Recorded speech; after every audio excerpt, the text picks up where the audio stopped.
art strong. Jesus, keep me from all wrong.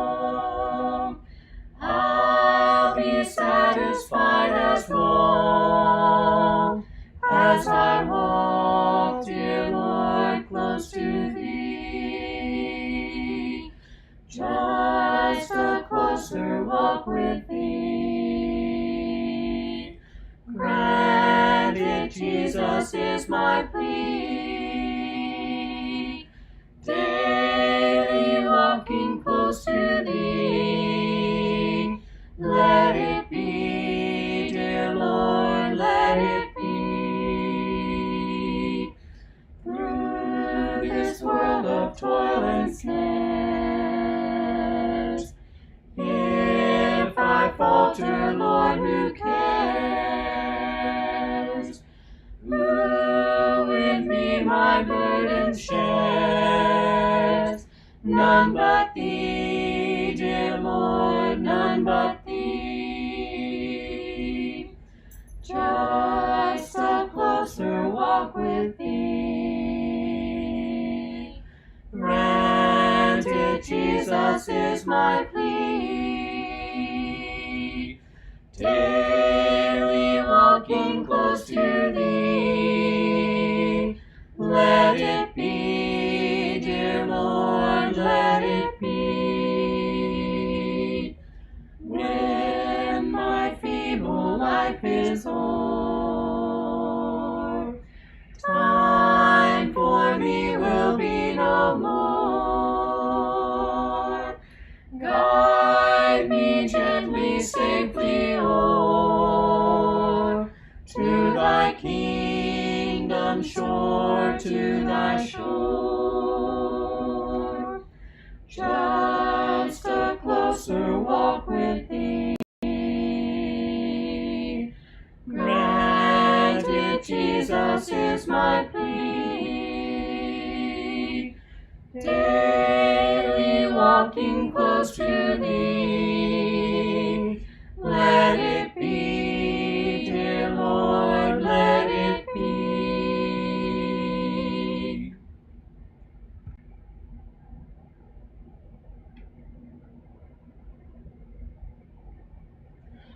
I am weak, but Thou art strong. Jesus, keep me from all wrong.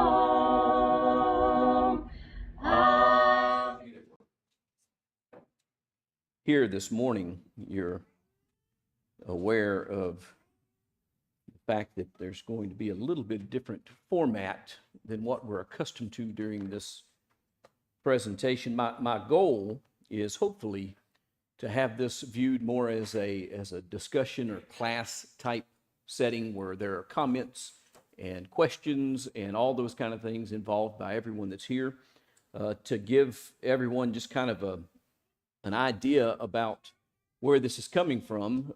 Several months ago in a business meeting, I just was kind of polling everyone to see if anyone would be interested in taking part of in an evangelism class, where we talk about some of the things that hinder us from doing the work that I think all of us know that we're supposed to be doing, but that cause us to either be afraid or to feel ill-equipped or whatever.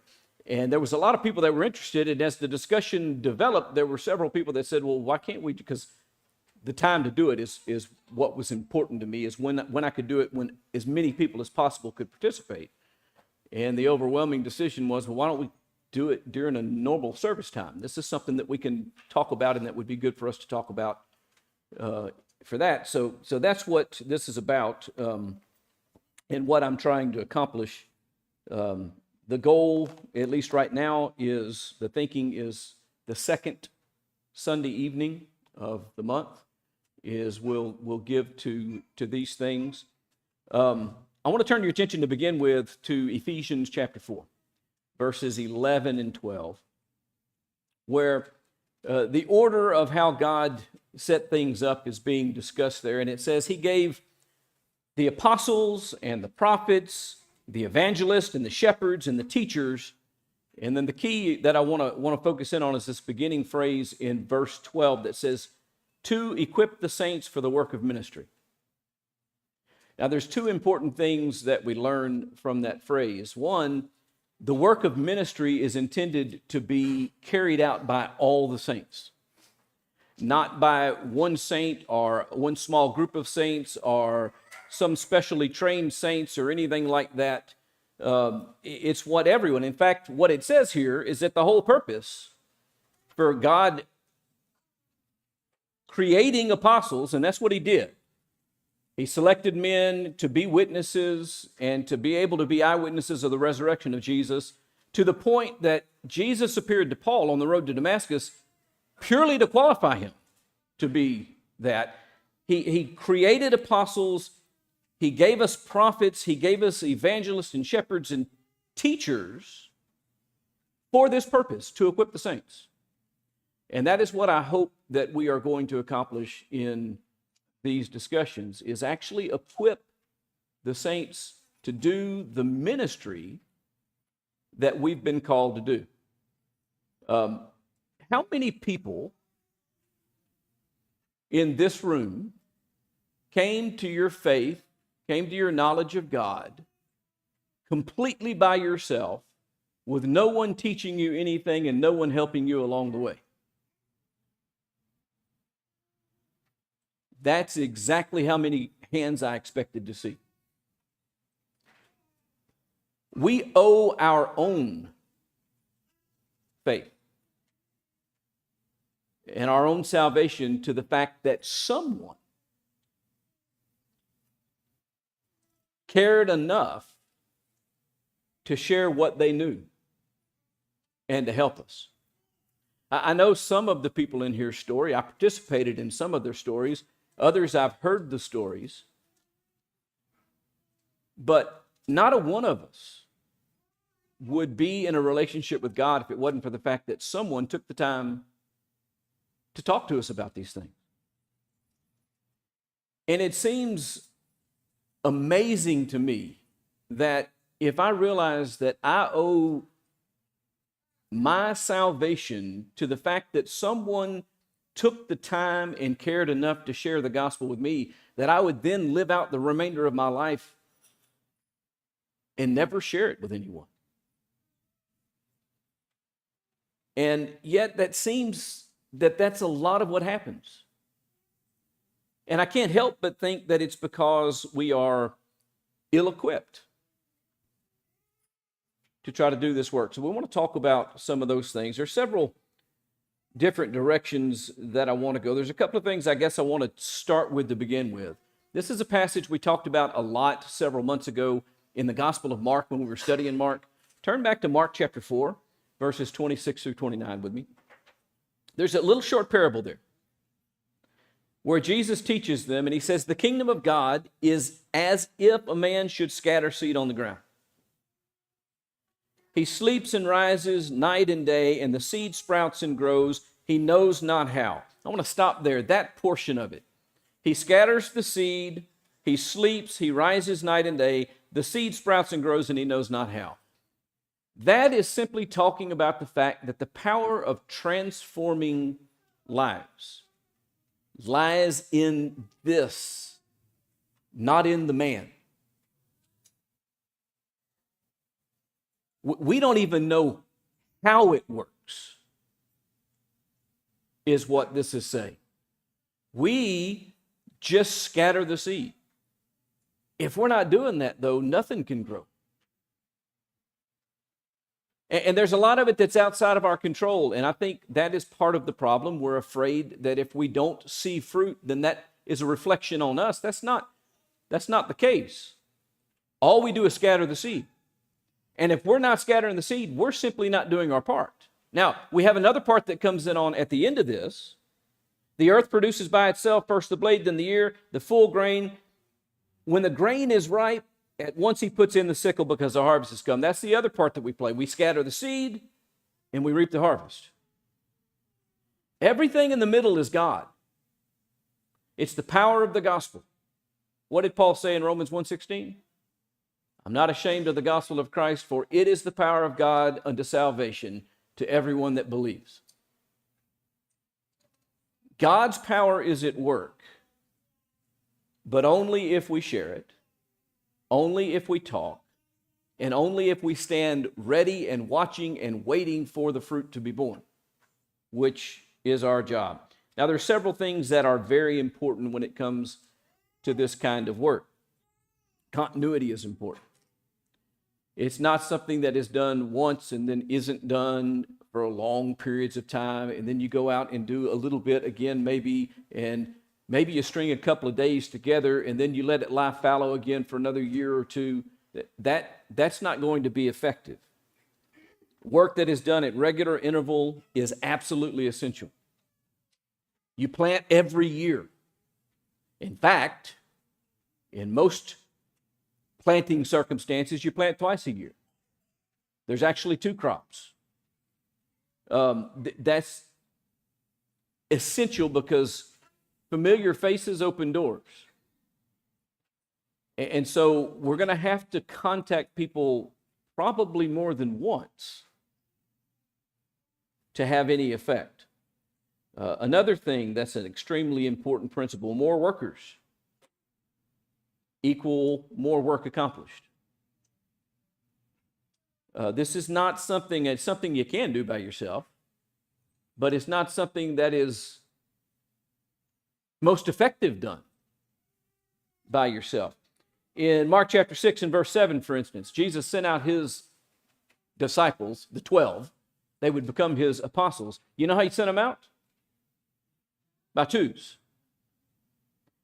In Luke chapter 10, in verse 1, he selects 72 more people. You know how he sent them out? By twos. He put the apostles on the day of Pentecost together and had them all doing the work on that day.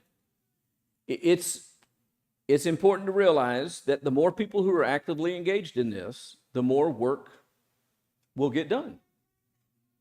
It is not ever going to be fruitful if there's only 1 or 2 people in a congregation who is sharing the gospel with the people in the community. You're going to get a few people here, there, and yonder, but you're not going to reap the harvest that's out there. When you do this kind of work, especially if you do the kind of work that I hope we're going to be able to start doing a little bit later in the year, where we're actually out in the community just talking to people in public spaces, and we'll talk more about the places in a while. When you're out there and you're engaging with the community, you are not going to be talking to Christians. So they are not going to speak nor act like Christians. Don't be shocked when you see injustice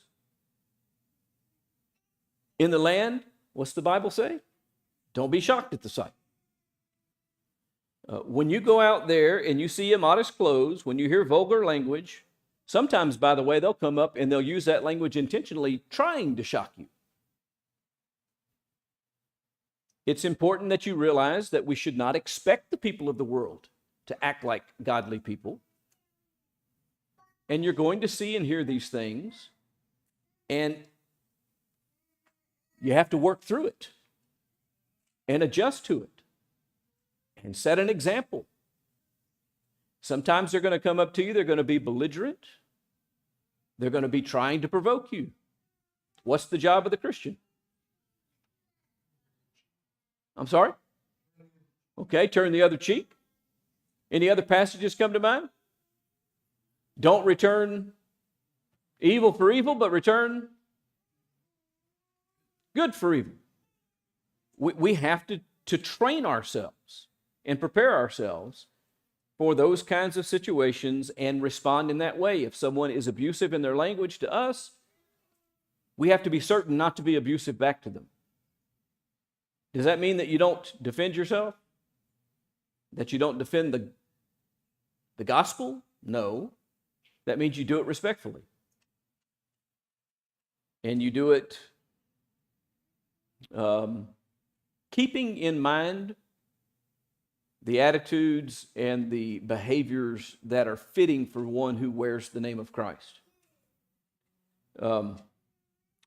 Young people, I've mentioned this when I was talking after my return from California. Young people are willing to talk. Not only are they willing to talk, they're interested in talking about these matters. So we need to be careful not to pigeonhole groups of people and say, well, that person's not going to be interested, and that's not our decision. That's kind of the point in Luke chapter 8 in the parable of the sower. You go out and sow the seed, it lands in all types of soil. He doesn't say you go out there and say, okay, identify what the soils are and don't sow there, only sow here. He says go out and do what? Broadcast the seed. Let it do its work in whatever soil it comes up in. We have to be mindful of that. We have to do our work. But as the passage that we started with suggested, the outcome is not ours. The scattering of the seed is ours. We have to allow God to do his work. And I think that's another thing that we do a little too much of. We try to engineer situations. And we inject ourselves in, and we try to manipulate outcomes. It's not our job. Our job is to present the truth and allow the truth to do its job in the minds and the hearts of those who hear it. Then we got to be prepared to reap the harvest and never, ever, ever let it rot in the field. And I think that's another thing that happens sometimes is some of the work is done and people are actually receptive, and then we just let it die without following through and following up. We have to be careful about that as well. It takes commitment on our part. It requires godly love. God so loved the world that he gave his only begotten Son. If I have that kind of love, it's not going to be able to be said, Michael so loved the world, but he wouldn't give his time. If God so loved the world that he gave his only begotten Son, I can give some of my time to preparing myself and to engaging with people and finding opportunities to engage in people. So it requires godly love, and it will make you uncomfortable. The very first time I ever did any kind of what traditionally used to be called personal work, I was about 18 years old. We had a program that we started. We met after services on Sunday night. The elders would give us a card. We were paired up in twos. They would give us a card. It just had a name on it. What it generally was is someone that somebody had made contact with at some point that needed to be followed up on, or a member of the congregation that was out of duty and they wanted someone to check up on them. And so I was paired up with another guy who was, what was Kiggy at the time, in his 30s maybe? Another young guy who was very inexperienced in that kind of stuff. And this was an older family that I knew from seeing them on Sunday mornings in years past, but that was it. I was terrified. I had no idea what to talk about. I had no idea what to do. We got to their house, and I just started talking. And it turns out that this was a lady who actually had been born in Russia. And the Eastern Bloc had just been opened up, and she had gotten to go home for the first time in a very long time. And when I found that out, I asked her about it. The photo album came out, and she starts telling me all about her trip and all about her childhood, and the door was open for conversation. And we walked out, and Brother Perkins looked at me and said, I don't know how you did that. I said, I don't either. I just started talking until I found something that we could relate to. Because, listen, that 60-year-old couple and me didn't have much in common. Finding what you have in common and using that is extremely important. And in connection with that, I want to turn our attention to John chapter 4 for a moment.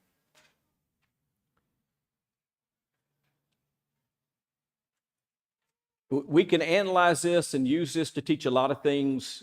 I don't want to do that. I want to use this purely for purposes of looking at a demonstration of how this works.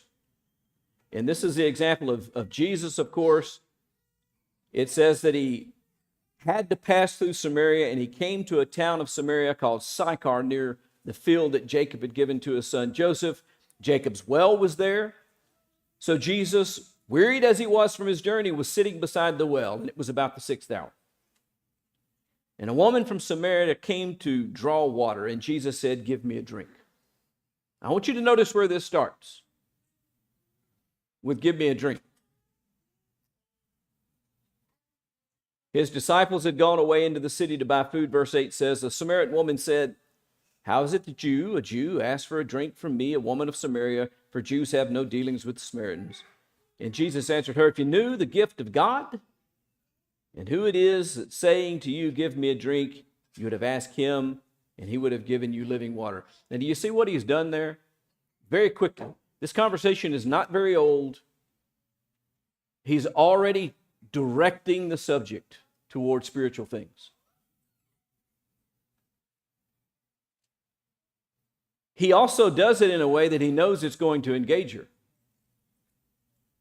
because he didn't have anything to draw with.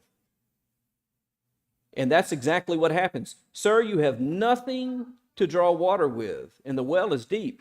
Where do you get this living water?" Now the door is open. She's asking him questions. And he is at liberty to then start talking to her about things. And that is a perfect example of how it is that we should engage people all the time in everyday exchanges in life,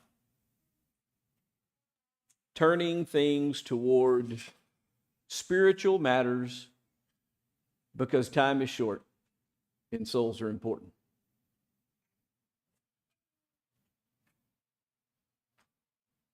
I said a little bit earlier we would talk about some of the things in practical terms.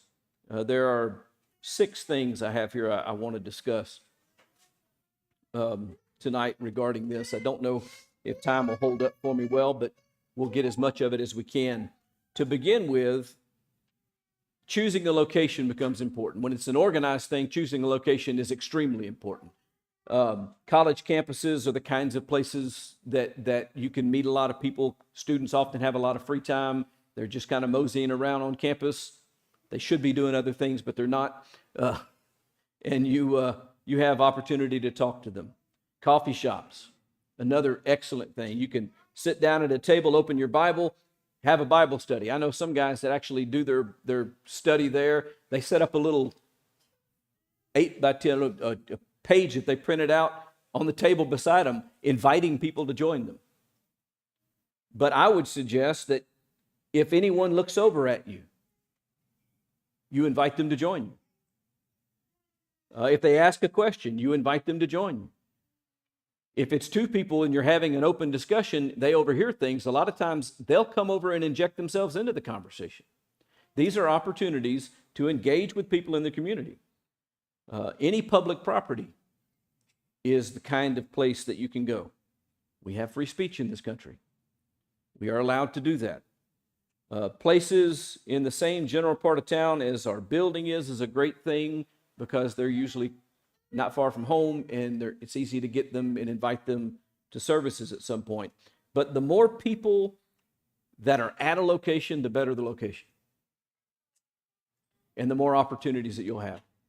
And you don't worry about the 12 people that ignore you and look the other way and try to avoid you. You look for the one who will engage with you.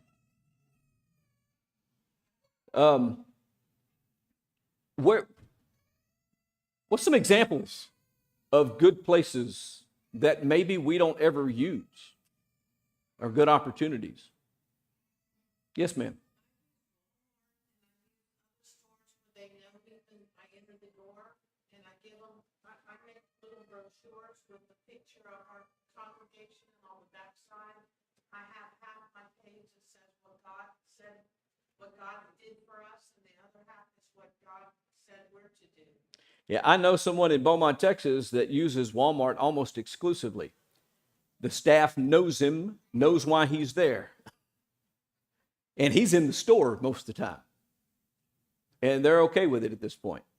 In fact, the last person I baptized in this building was a contact given to me from him. And Sean knows who I'm talking about, I'm sure. So yes, any place that's a regular haunt coffee shop kind of thing, waitresses that you know, that you get to know. For those that are in school, classmates and teachers, and there's after class, an opportunity for personal conversation. What about neighbors? How many of you know your neighbor? I know one of my neighbors. I know one. Well, I sort of know two. And in my defense, the people that live right next to me on one side don't speak English, so it's a little hard to communicate with them. But neighbors are important. I think I told y'all the story once that most of y'all have at least heard the name Danny Brown. Danny Brown was not raised in the church. Danny, you know him probably through his magazine, The Preceptor, and most of those tracts that we have in our tract rack were printed by his print company. He was an elder in the Lord's church, and he preached for many years, but he was not raised in the church. He was converted after he married, as a matter of fact. And the way he was converted was there was a lady in his neighborhood that walked to services every Sunday. He said he was out washing his car. And every Sunday she would walk by and invite him to come. And one Sunday he stopped and said, you know, I think I'll go. And he walked in the house and said, Elizabeth, let's get dressed. We're going to go to church this morning. Sometimes it's as simple as that. And so we need to look for opportunities and look for those places and look for. Now, I was talking to Patrick this morning in between class and service, I think, maybe been after services. He had a couple of questions. And one of the things that he brought up is you know, they tell you not to talk about this stuff at work, but, you know, you're dealing with people's souls. And there are times and places where it's not the time and place. But you can, even in those situations, use that as an opportunity to create a time and place. So maybe you can't talk to your coworker at work about it, but you can talk to your coworker and say, hey, can we get together for coffee Saturday morning? I'd like to talk to you about something. And then you're outside of work, and then you're free to have those conversations. And so we need to be looking for those opportunities, and then we need to start the conversation. And I think this is the absolute hardest part. It's a terrifying thing, especially if you haven't done it.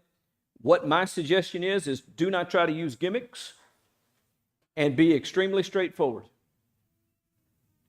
Don't try to fool them into it. Don't try to sneak in through the back door. Don't say, invite them for this one thing and then say, oh, by the way, I think that's all a mistake. Just introduce yourself. If you're doing a cold call kind of a thing, like we had Bibles to give away, and we just asked them, do you need a Bible? And if they said yes, we would hand them a Bible and start talking to them. If they said no, we would say, oh, so you have a Bible? Yes. Do you read it?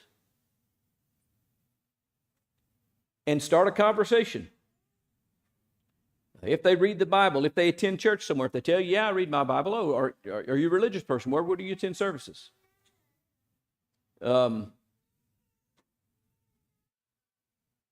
Ask about their beliefs. We don't have to do all the talking. And in fact, we get ourselves in a whole lot better position and better equipped to share the gospel with someone if we understand what they believe. So ask them about their beliefs. And then listen to them. Yes, ma'am.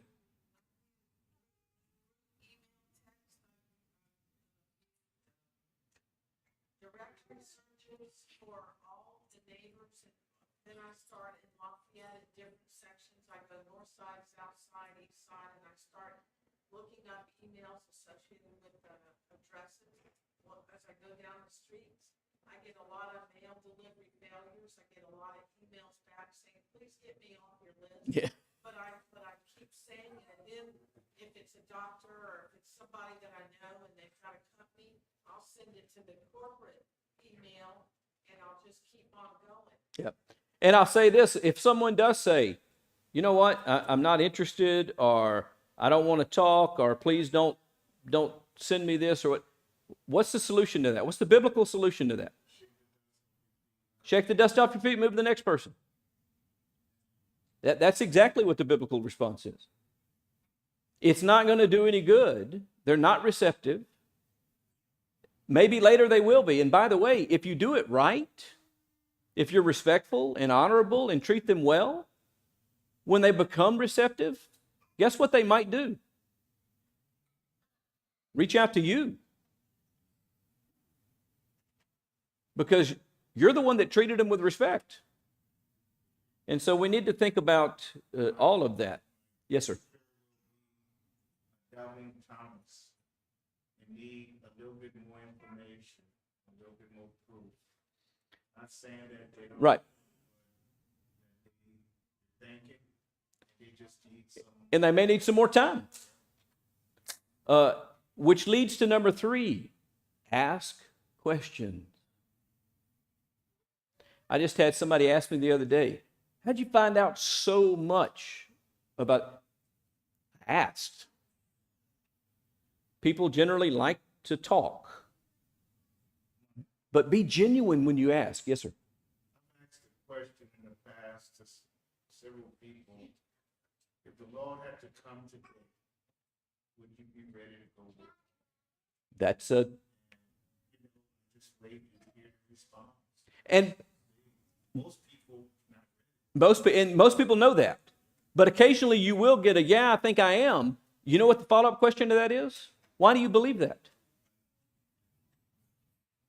And all along what you're doing is you're getting more information about the situation, about their situation, and about how you can help them. The more questions you ask, the more information you get, the better you get to know a person, the more skillfully you can explain the gospel to them. And just ask tons of questions. Why? I mean, they start off very innocuous too. Oh, so you're an airplane mechanic. What got you interested in that? And at some point in time, when you're talking about their life or their family, or something's going to come up, a door's going to be open, just like Jesus saying, could you give me a drink? Opened up a door with the response to say, oh, well, you know what? If you knew who you were talking to, then you would have asked me. Look and ask, and the more information you have and the more familiar that you are, the more relationships that you build, the better it's going to go. Why do you think that way about church? What do you think that's a follow-up question to? I don't believe in organized religion. Well, why do you think that way about church? What happened that made you feel that way? 9 times out of 10, you know what's behind it? A bad experience somewhere. And there's an opportunity. Say that I try to avoid wide wishes. But people who are on the defensive, so I always like to say how it came to that conclusion, or Right. tell me more about that. And yeah, listen to him. This is educated response here. I actually read a book recently that the guy made the same argument. The why questions sometimes do put people on the defensive. So you have to ask the same question or ask for the same information, but ask in a different way.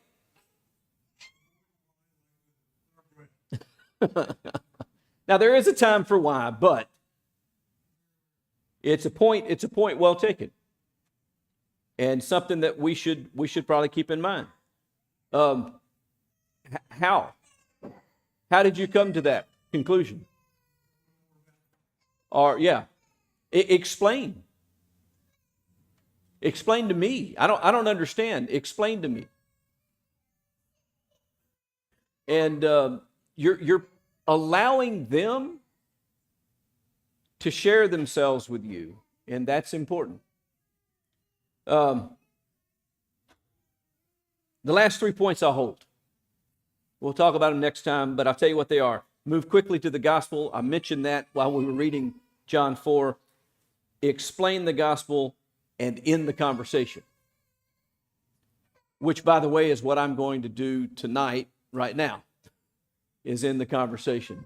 I appreciate the participation that we have had. We're going to keep on building on this, and I want you to know where I'm going with this. We want to start talking about experiences that we have and things that have happened that have caused us problems or been an encumbrance to us being able to be successful, so that we as a group can discuss them and find the way to work through them so that the next time we're prepared and we can be more effective. And that's what this is all about. The whole goal here is to train us all so that we can do our work in this community, and people in this community will start to know who we are and what we stand for and what's important to us. And that will go a long way in making our work effective. Anybody have any questions before we end? I know this hasn't been designed to instruct anyone in the particulars about how to obey the gospel. Yes, ma'am.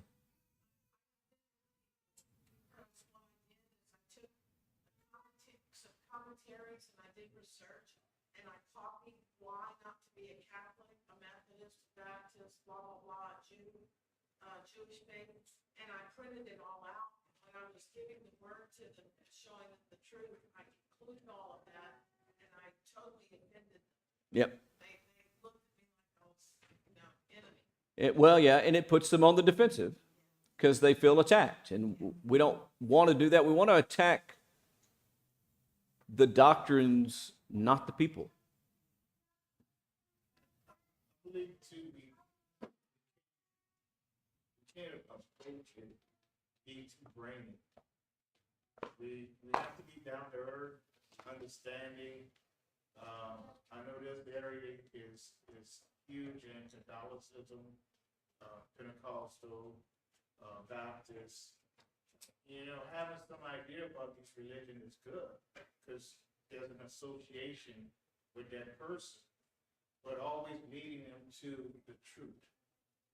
And I just think that it's so easy for us who've been Christians for so long. We have all this vast knowledge of the Bible and why we are Christian, but we can't come off that way. Right. We have to be simplistic as possible. And again, be interested in them. Yes.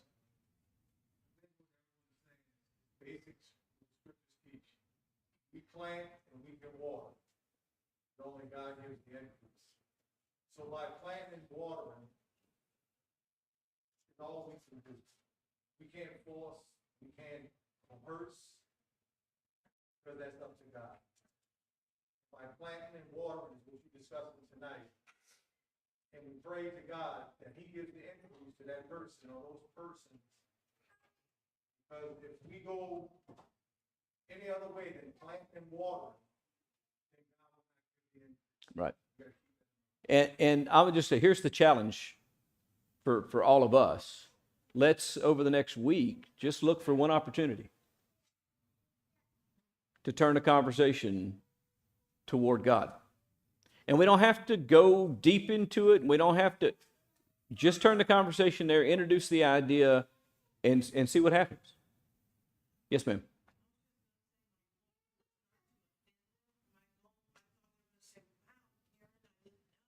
Right. Yeah, and they're probably not.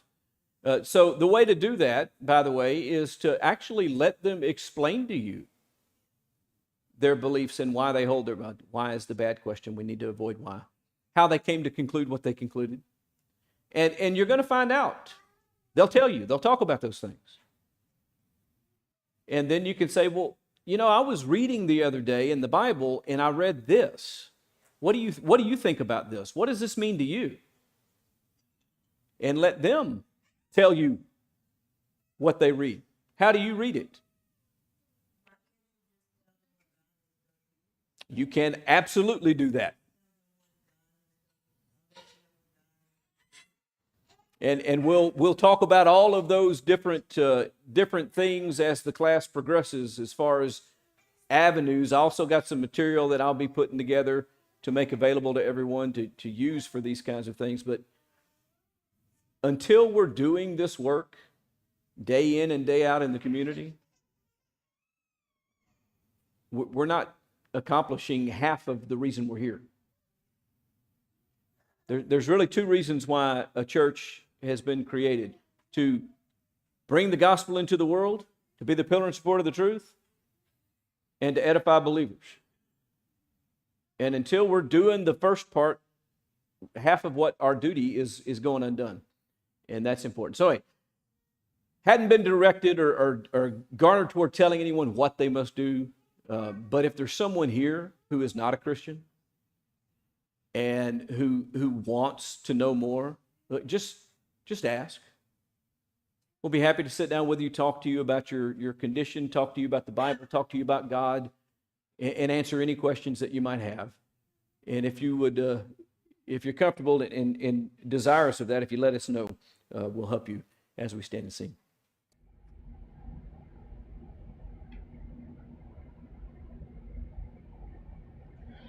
I am weak, but thou art strong. Jesus, keep me from all wrong. I'll be satisfied as long as I walk, dear Lord, close to thee. Just a closer walk with thee. Granted, Jesus is my plea.